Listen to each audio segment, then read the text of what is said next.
وندخل بعد كده للمركز ال19 مع الأنمي الدرامي المظلوم جدا House of Five Leaves، اللي كان فعلا هيبقى موجود في قائمة أقوى الأنميات المظلومة، بس ما حطيتوش علشان هو حاجز مكان في القائمة دي من الأول، وعرض في 2010 على 12 حلقة بس، ومظلوم جدا بالرغم من قوته حسب اللي شافوه. والسبب في ده حسب وجهة نظري هو رسوماته غريبة الصراحة، شبه أنمي كايبا ومونونوكي شوية، خصوصا في طريقة رسم العين. يعني شوفوا ده بقبقة عينه مغطية العين كلها ازاي، بس غالبا أخف من ناحية المناظر الخارجة، غالبا مش أكيد لأني ما شفتوش ولا شفت حد ذكر بأنه فيه مناظر خارجة، بس أجواءه ما تستبعدش منها حاجة.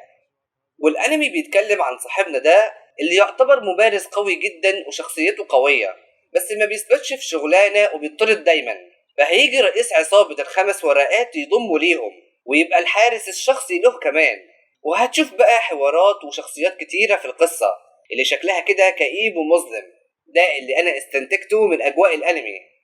وغالبا كده الأنمي ما فيهوش قتالات، أو أنا ما شفتش قتالات وأنا بكتب السكريبت، مع إنه أنمي بيتكلم عن مقاتل وعصابات والكلام ده، يعني المفروض يبقى فيه قتالات وكتيرة كمان. ولا انتوا ايه رأيكم؟